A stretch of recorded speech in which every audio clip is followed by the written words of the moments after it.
वो बल चला गया, क्योंकि ताकत अर्जुन की थोड़ी थी, ताकत तो भक्त बिहारी की थी। ये कथा आपसे ये कह रही है कि जिंदगी में कभी किसी चीज का अहंकार मत करना। यहां व्यक्ति बलवान नहीं होता, यहां व्यक्ति का समय बलवान होता है। कोई बलवान नहीं इस दुनिया में, बलवान अगर कोई है तो समय। समय ने अच्छों को धूल में मिला दिया और धूल में पड़े हुए लोगों को आसमान में बिठा दिया। इसलिए किसी चीज का घमंड मत करो, न पैसे का, न पहुंच पकड़ का, न बुद्धि का। ये जो मिल रहा है ये भगवान की कृपा से मिल रहा है, क्योंकि प्रभु जब देता है तो ढेरों के ढेर देता है, और अगर उठ जाए तो चमड़ी उधेड़ देता है। अभी गारंटी है, चमड़ी उधेड़ देता अगर वो अपनी पे आ जाए तो। इसलिए किसी चीज का घमंड मत करो। समय समय की बात है, समय हो तो बलवान। और एक दिन लूटी गोपियां सुबह अर्जुन बेईमान। अर्जुन जैसे ही हस्तिनापुर आए, युधिष्ठिर ने देखा कि अर्जुन के चेहरे का तेज चला गया। युधिष्ठिर ने कहा, अर्जुन तेरे चेहरे पे जो क्षत्रियों जैसा तेज था वो कहां चला गया? क्या किसी संत ब्राह्मण का अपराध कर दिया तूने? अर्जुन क्या किसी को दान देकर वो दान नहीं लौटाया तूने? अर्जुन क्या किसी के प्राणों की रक्षा का वचन देकर उसके प्राण नहीं बचा पाया, जिसके कारण तेरे चेहरे का तेज चला गया? अर्जुन तूने किसी अगम्या से गमन तो नहीं कर लिया, जिसके कारण तेरे चेहरे का तेज चला गया? अर्जुन नीचे करके खड़े हैं, कुछ जवाब नहीं बना है अर्जुन से। आखिरी में जैसे ही युधिष्ठिर ने कहा, अर्जुन क्या तेरे परम धन कृष्ण ने तेरा त्याग कर दिया? और जो इतना कहा, अर्जुन चरणों में गिर पड़े, बोले भैया भगवान ने धरती छोड़ दी।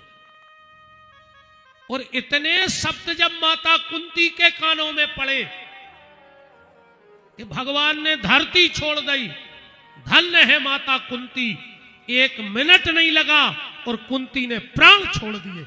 एक मिनट का भी बिछो है वो अपने कन्हैया का न सह पाई, प्राण ही त्याग दे।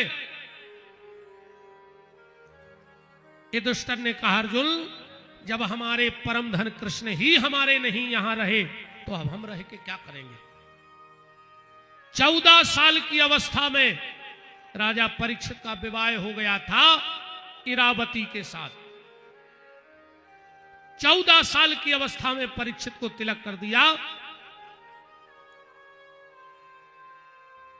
और जब युधिष्ठिर चलने लगे तो अंतिम शिक्षा परीक्षित को क्या दी? कहा, परीक्षित एक बात मेरे बेटे ध्यान से सुन लेना, और आप सब भी ये बात ध्यान से सुन लेना। जो महाराज युधिष्ठिर ने परीक्षित को अंतिम उपदेश दिया है कि बेटा हम पांडवों के जीवन में भयंकर दुख आए, पर हमने कभी भगवान कृष्ण का साथ नहीं छोड़ा। एक से एक विपत्ति आई पर मैंने कभी भगवान का साथ नहीं छोड़ा। अब भगवान तो रहे नहीं, तो बेटा हम पे विपत्ति आई, हमने कृष्ण को नहीं छोड़ा। तुझ पे लाख विपत्ति आ जाए पर तू कभी कृष्ण के नाम को मत छोड़ना, तो विपत्ति ज्यादा दिन तुम्हारे घर में नहीं रहेगी। और एक बात और सुन लो, कई बार लोग कहते हैं महाराज अब तो हमारा भगवान से भरोसा उठ गया। कई आदमी कहते हैं भगवान है ही नहीं है।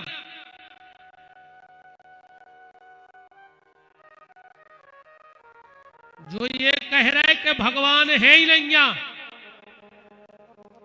उनको तो अपने बाप में भी संशय है कि हमारा बाप जो आए कि कौन और आए। जिसको भगवान पे संशय है पहले अपने बाप का पता लगाओ कि कौन है।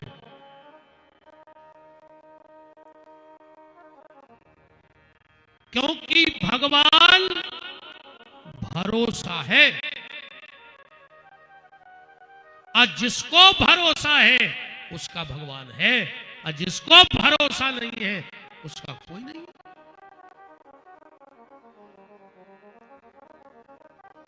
देखो, तुम्हारे जीवन में अगर कोई विपत्ति आवे,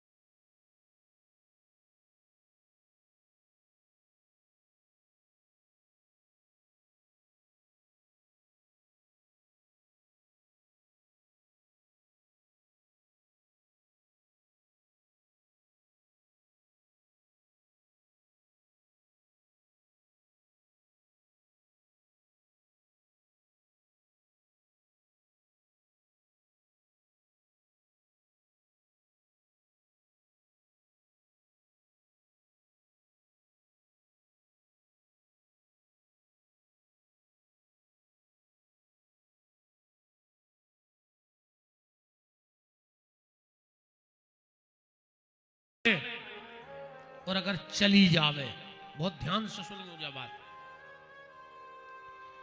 घर में, जीवन में, परिवार में कोई विपत्ति आवे और अगर चली जावे तो समझ लियो कि भगवान की कृपा आज भी तुम्हारे ऊपर है। उस समय जा सोचियो कि हमारे भजन में कमी रह गई है, हमारे विश्वास में कमी है, इसलिए अपना विश्वास बढ़ाना और भजन को बढ़ाना। युधिष्ठिर ने कहा, बेटा परीक्षित, कितना संकट आवे जीवन में, पर कभी भगवान को मत भूलना, उनके नाम को मत भूलना, वो तुम्हारी जीवन नैया को पार कर देंगे। क्यों? कि जिनकी लागी लगन भगवान में, उनका दीपक जलेगा तूफान में। जिनकी लागी लगन भगवान में, उनका दीपक जलेगा तूफान में। जिनकी लागी लगन भगवान में, उनका दीपक जलेगा तूफान में। जिनकी लागी लगन भगवान में, उनका दीपक जलेगा तूफान में। करो रे तना कर रही ठोकले चामरे को, आखिरी में लूघराया खल ले लूघरा। कुछ काम के ने कहा है, यही काम के होते कि मोड़ी मोड़ो से कह दे तेरे खाल पटा लियो और एक ठेला बनवा लियो और साहेबपुर को बाजार कर लिया, जो सब्जी ले अज्जो। बताओ, आखिरी में लूघरा ही नहीं खल ले। इस जिंदा हो तो रे तनक तो भगवान को लगे कि जिज्ञा थे अब करो तनक कर रही। हरि बोल।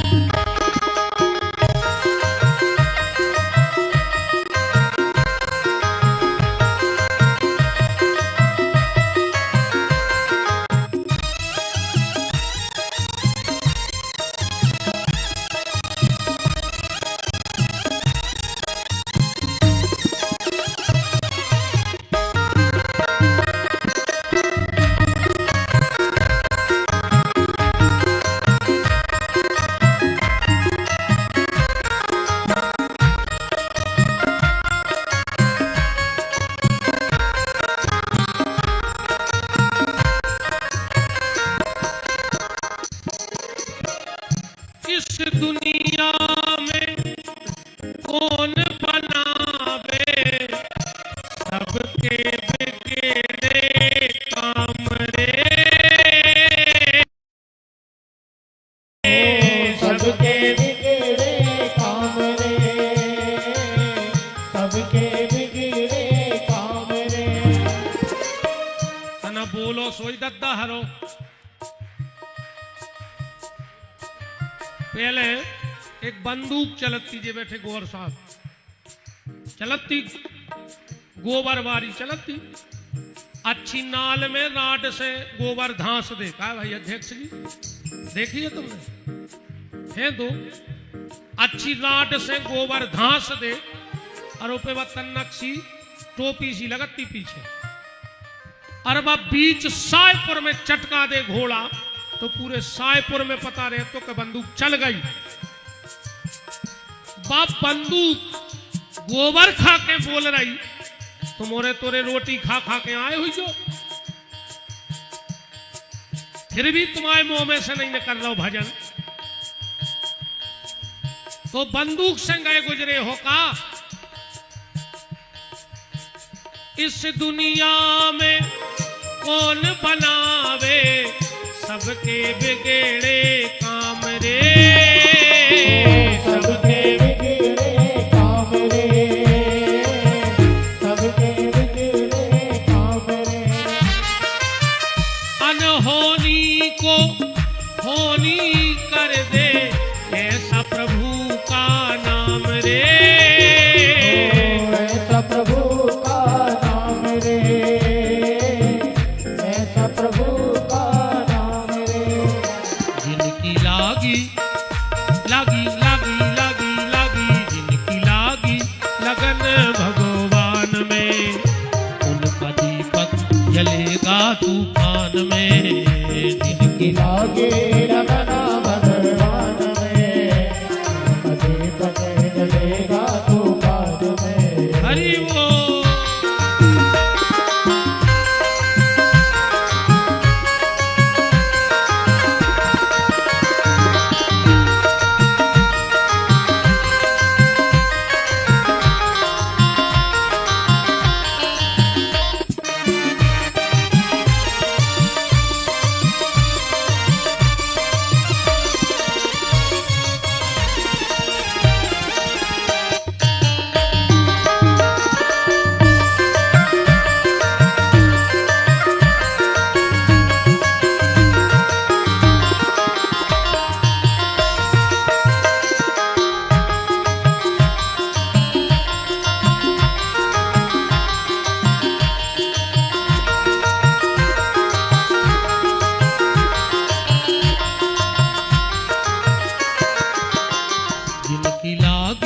लगन भगवान में, उनका दीपक जलेगा तूफान में। राम पांचों पांडव स्वर्गारोहण के लिए चले गए। यहां राजा परीक्षित ने विचार किया, इनको बढ़ा तो राम राम राम। पांचों पांडव जब स्वर्गारोहण के लिए चले गए, यहां राजा परीक्षित ने विचार किया, बिल्कुल जैसो पहले तो वैसो ही कर दिया। हम गाय जब भी नहीं बढ़ाएंगे हमावी को, अपन सादे महाराज हैं, बिल्कुल सादे। अपन को तो एक बार सेट हो गई बात, माने हो गई। राम राम करना आवाज और बढ़ा दी। एक दिन राजा परीक्षित ने विचार किया, देखें तो हमारे पूर्वज हमारे लिए क्या छोड़ के गए हैं। तैयार होके अपने नगर में चले। बिगड़ गई याद मित्र तो बात, तो जब शुरू में टन ऐसी आवाज बन गई थी, सब सीताराम हो गई। फिर वाह राम राम राम राम राम। परीक्षित जी रथ पे बैठ के निकले। एक दादा ने कही जानत हो जो कौन लड़का आए? एक जने बोले हम नहीं जाने को आए। बोले जो बोई लड़का आए जे की भगवान ने गर्भ में रक्षा करी थी। परीक्षित ने कही वाह, हमारा नाम तो भगवान के नाम के साथ चल रहा है। तब तक एक दादा बोले, सुनो, ये तो छोड़ो, तुम इनके बाप को नहीं जानत। बोले काहे? बोले गर्भ में बैठ के चक्रव्यूह भेदन की रचना सीख ली थी इनके बाप ने। परीक्षित ने कही, वाह, हमारे बाप को नाम भी बहुत अच्छा है क्षेत्र में। एक और बुजुर्ग बैठे थे, बोले सुनो, तुम इनके और इनके बाप को छोड़ो, सही जला रहो इनके बब्बा को, माने अर्जुन को। बोले का? बोले इनके बब्बा के घरे भगवान ड्राइवरी करते। परीक्षित ने कही, वाह यार, हमारा तो पूरा खानदान ही भगवान से जुड़ो। देखो, अगर नाम भी हो जाए तो भगवान के संगे हो जाए, वो बदनाम भी हो जाए तो भगवान के ही सामने हो जाए। हाँ, संसार के संगे नाम भी अच्छो नहीं है और फिर बदनामी तो अच्छी है ही नहीं, पर भगवान के साथ नाम भी अच्छा, वो बदनामी भी अच्छी। कल को कथा के बाद जब कभी निकले अध्यक्ष जी और लोग कह दे, अरे जे अध्यक्ष ने कराई थी भागवत कथा, होगा भगवान के संगे नाम भी अच्छा और बदनामी भी अच्छी भगवान के साथ। पर दुनिया के साथ दोनों बुरे, क्योंकि ये दुनिया नाम भी बहुत जल्दी देती है और बदनामी भी बहुत जल्दी करती है। इस दुनिया का कोई ठिकाना नहीं, कब तक तुम्हें पलकों पर बिठाएगी और कब पलकों से नीचे उतार के मिट्टी में मिला देगी। परीक्षित जी गदगद हो गए, वाह, हमारे पूर्वज कुछ ऐसा काम करके जाना प्यारे कि तुम्हारे नाती पोतों से भी लोग कहें कि यार तुम्हें पता है जो मंदिर तुम्हारे बप्पा ने बनवाओ तो तुम्हारे आने वाली पीढ़ी को भी लगना चाहिए कि हमारा वंश राक्षसों का वंश नहीं था, हमारा वंश देवताओं का वंश था जिसके हम अंश हैं। कुछ ऐसा करके जाओ कि तुम्हारी पीढ़ियां भी तुम्हें याद रखें।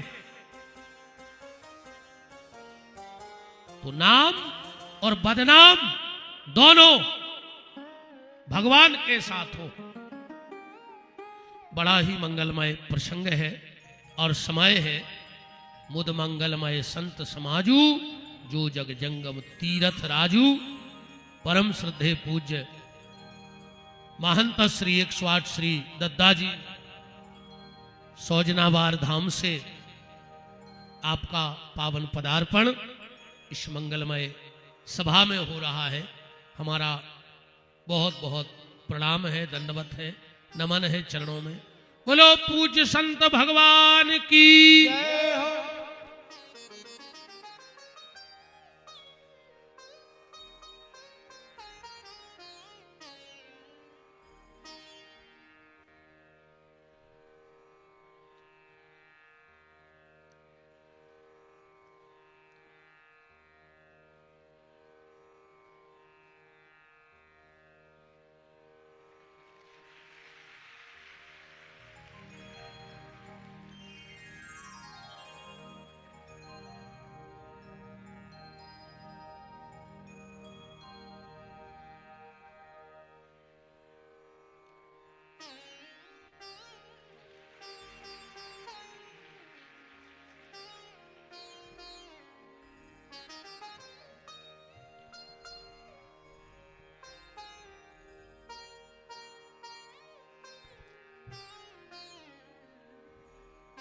पूज्य संतों के चरणों में नमन बंदन प्रणाम करते हुए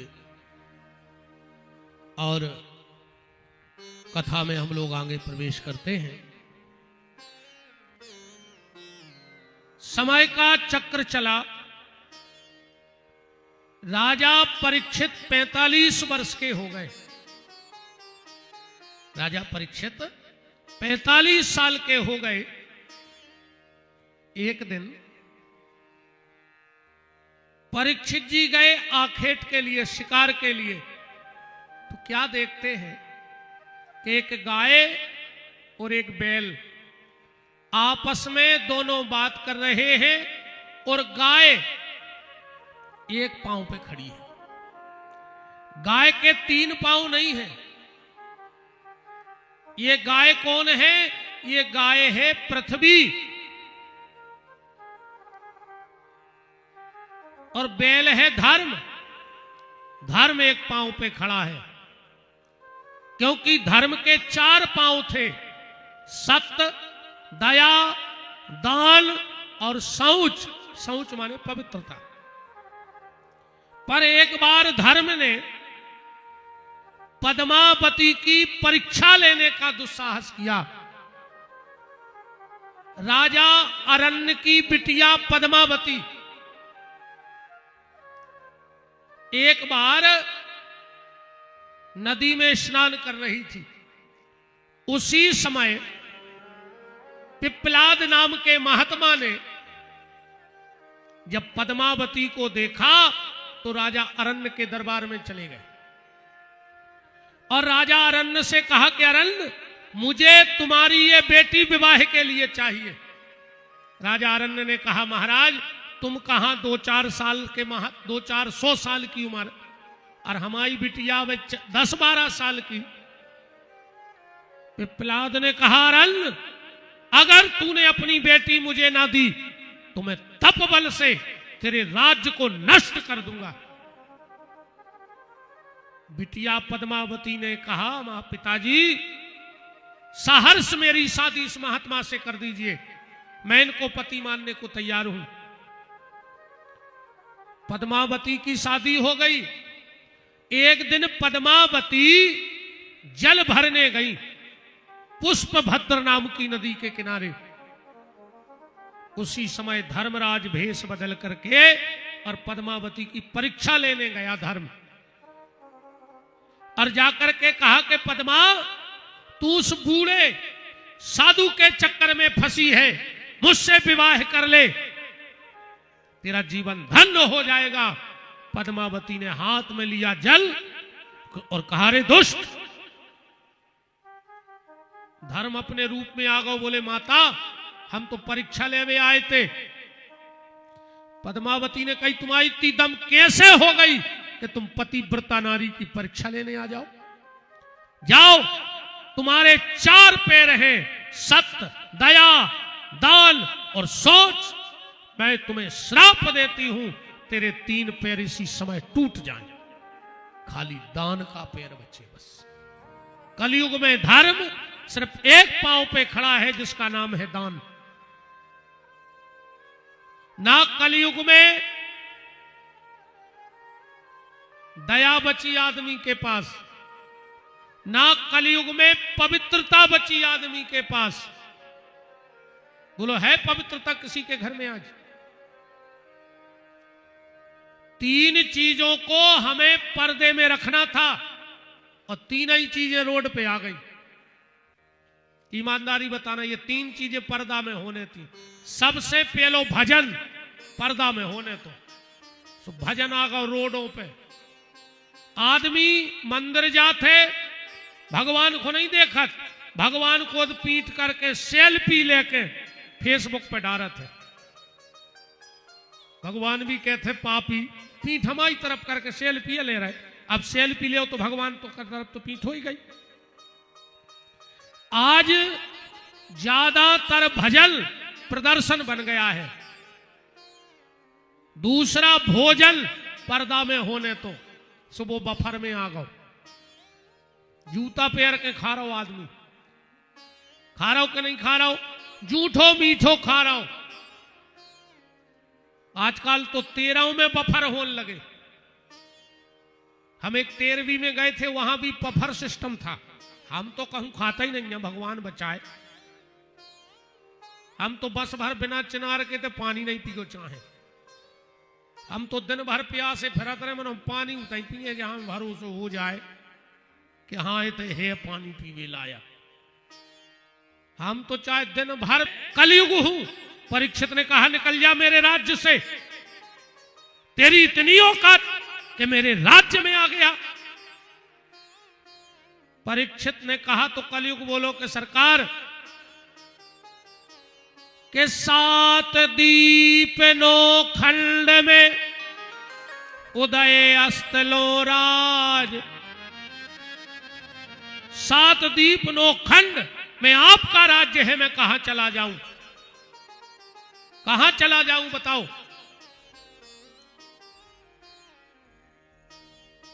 कोई यहीं रहने की जगह प्रदान कर दो।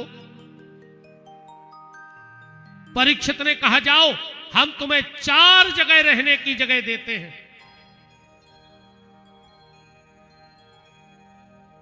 गैया की चर्चा हो और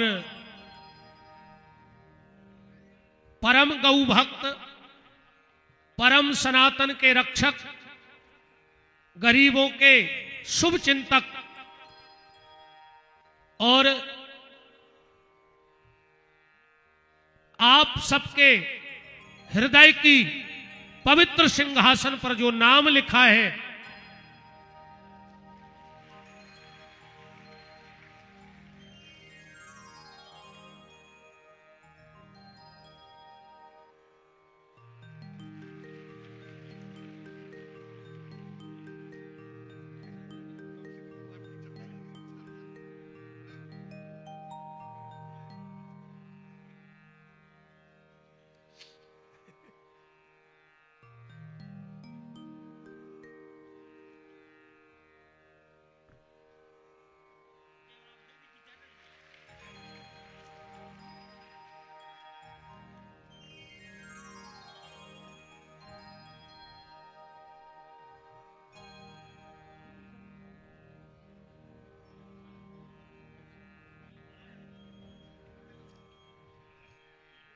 परम सम्मानीय परमादरणीय, जिनका आप सबके हृदय में तो विशेष स्थान है, पर मेरे हृदय में भी जिनकी छवि एक राजनेता की नहीं, एक संत की छवि मेरे हृदय में बसी है, ऐसे असंख्य बेटियों के पिता, असंख्य गौओं के रक्षक और सनातन धर्म के झंडा को लहलहाने वाले, रहली की राजनीति के मुकुट के चमचमाते हुए हीरे, परमादरणीय श्रद्धेय श्री गोपाल भार्गव जी का पावन पदार्पण यहां पर हुआ है।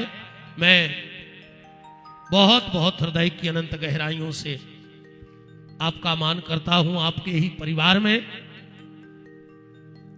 बोलो वृंदावन बिहारी लाल की। जय हो।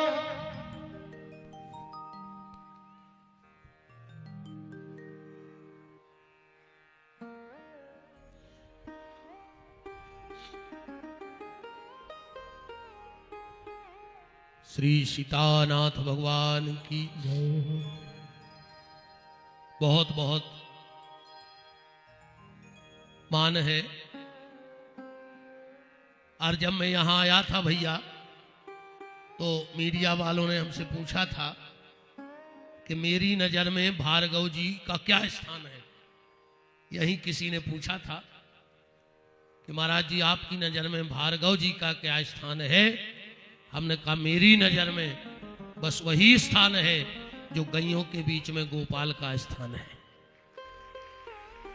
मेरी नजर में भार्गव जी का वही स्थान है जो संतों की मंडली में एक पहुंचे हुए संत का स्थान है। मैंने कभी भार्गव जी को नेता की दृष्टि से देखा ही नहीं। मुझे इनमें कभी नेताओं वाले गुण मिले ही नहीं। आप में संतों वाले गुण हैं, आप में परोपकारी है, अपनत्व है, अपनापन है। आप सरलता की मूर्ति हो, सहजता के सागर हो। तो मेरी नजर में तो आप एक धर्मात्मा महापुरुष हो। निवेदन में आपसे कर रहा था, कलयुग को 4 स्थान राजा परीक्षित ने रहने के लिए दिए। दूतम पानम स्त्रिया सूनम, सबसे पहला स्थान जहां पर जुआ होता हो, जहां ताश पिसती हो, कलयुग का स्थान वहां है। दूसरा, जहां पर मदिरा का क्रय विक्रय होता हो। दूतम पानम, शराब पी जाती हो, तीसरा जहां पर हत्याएं होती हो, और चौथा जहां पर व्यभिचार होता हो। कलयुग बोला कि यहां तो हम पहले ही से हैं, जहां हम नहीं होते वहां ये काम ही नहीं होते। महाराज एक आध कोई अच्छा स्थान दे दो रुकने के लिए, जहां पर मैं अपने मेहमानों के साथ रह सकूं। परीक्षित जी ने कहा कलयुग एक बात बताओ,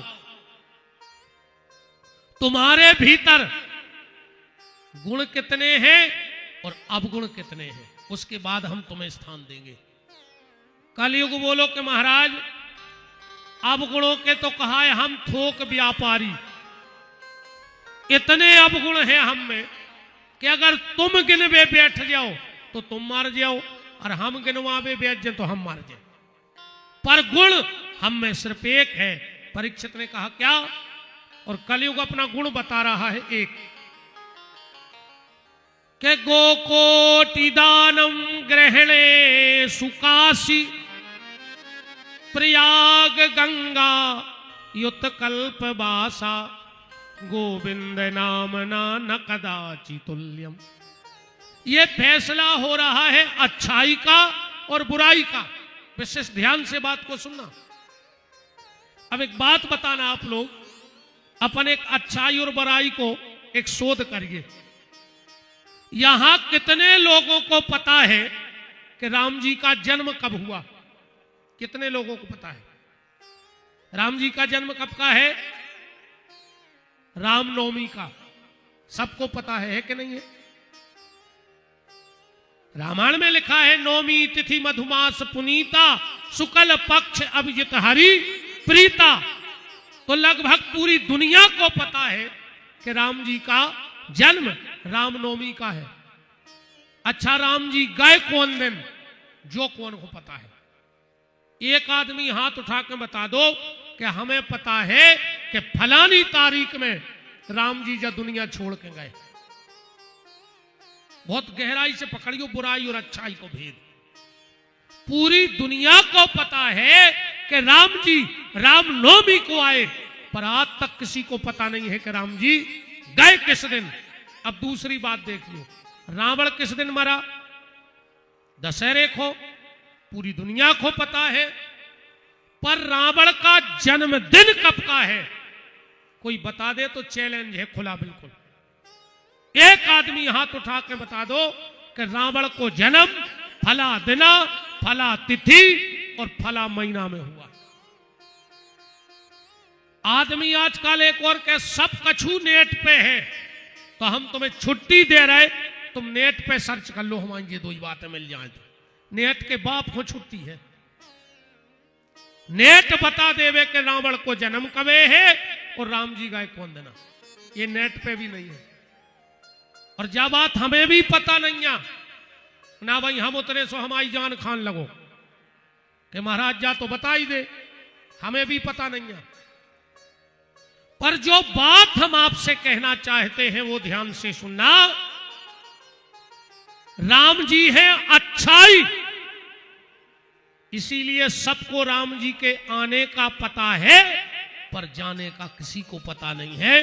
कोशिश करना कि जिंदगी में अच्छाई के आने का पता हो, पर जाने का पता ना हो। इसलिए राम के आने का पता, जाने का पता नहीं। अब एक अपन ऐसे भी जोड़ सकत कि भार्गव जी अच्छाई है, रहली विधानसभा में इनके आने का तो सबको पता है, पर जाने का पता कभी नहीं रहेगा, क्योंकि इनको तुम लोग इतना चाहते हो कि जाने ही नहीं देते। अच्छाई जिंदगी से न जाए, आप भी इनके दिलों से कभी न जाए। अच्छाई आती रहे, जाए कभी ना। इसलिए रहली विधानसभा ने कभी भार्गव जी को जाने ही नहीं दिया अपने घर से, क्योंकि अच्छाई को दुनिया चाहती है, इसीलिए नहीं जाने दिया। अब इसका दूसरा पहलू, रावण है बुराई, उसके जाने का सबको पता है, पर आने का किसी को पता नहीं है। कोशिश करना कि तुम्हारे जीवन में बुराई के जाने का दिन तो हो, पर बुराई के आने का दिन कभी किसी के में न आए।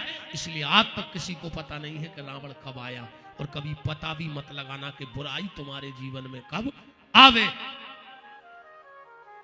तो कलयुग बोला मेरे में एक ही गुण है कि अगर एक बार कोई प्रेम से मेरे युग में नाम ले दे तो मैं उसका बेड़ा पार कर देता हूं। इसीलिए रामायण में लिखा है कलयुग केवल नाम आधारा, सुमर सुमर नर उतरई पारा। अच्छा, एक सिस्टम जरूर कलयुग में कुछ बदलाव हुए, ध्यान से सुनना।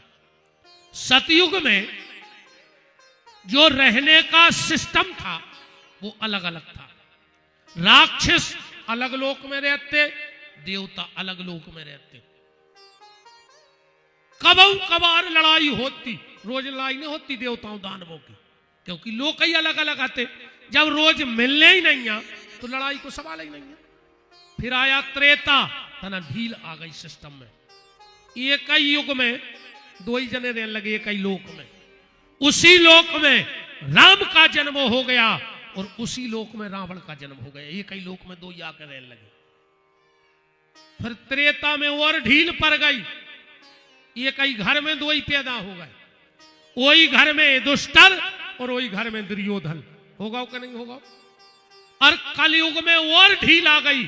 अब यही शरीर में देवता रह रहे और यही शरीर में राक्षस रह रहे। सबका छूता यहां है यही शरीर में। अच्छा, अब इस शरीर में अगर राक्षस है तो उसे कैसे पहचानोगे? वो भी सिस्टम देखो ऊपर से। सतयुग में जो राक्षस थे उनका इतना लंबा नाम था हिरण्याकश्यपु, 5.5 शब्द को राक्षस तो। फिर आओ त्रेता, वो में 3 शब्दों को राक्षस भाव रावण। फिर आया द्वापर, उसमें 2 शब्द का राक्षस हुआ कंस, 2 ही शब्द है। अब कलयुग में है 1 शब्द का राक्षस और वो तुम्हारे शरीर में रह रहा है। उस राक्षस का नाम क्या है? उस राक्षस का नाम है मैं ये कर सकता हूं, मैं वो कर सकता हूं, मैंने ये किया है, मैंने वो किया है। अरे तुम कुछ नहीं कर सकते। जो बाहर सांस आई है वो भी तुम भीतर नहीं ले सकते, और क्या करोगे? तो अगर तुम्हारे भीतर ये मैं शब्द नाम की बात बैठ गई हो तो समझना कि तुम्हारे भीतर कलयुग का राक्षस पावरफुल हो गया है। परीक्षित ने कहा कलयुग तुम में तो बहुत अच्छा गुण है। कलयुग बोलो हम में एक गुण और है। बोले का? कलयुग बोलो एक बार हम 4 भाइयों में झगड़ा होगा, सतयुग में, त्रेता में, द्वापर में और कलयुग में। और ये बात पे झगड़ा भाव 4 भाइयों को कि मुखिया कौन है परिवार को। तो सतयुग बोलो हम। बोले काय? बोले हमारे में हरिश्चंद्र जी सो राजा भाव। त्रेता बोलो तो हमारे में तो राम ही भाई। द्वापर बोलो हमारे में 16 कला से कृष्णा भाई। अब कलयुग चुपचाप बैठो, इतने में आ गए नारद जी। बोले कारे 4 ही बैठे आज तो? अरे बोले जा लड़ाई चल रही कि मुखिया कौन है। नारद जी बोले हम करे दे रहे पंचायत दिक्कत का है, बताओ डिग्री बताओ।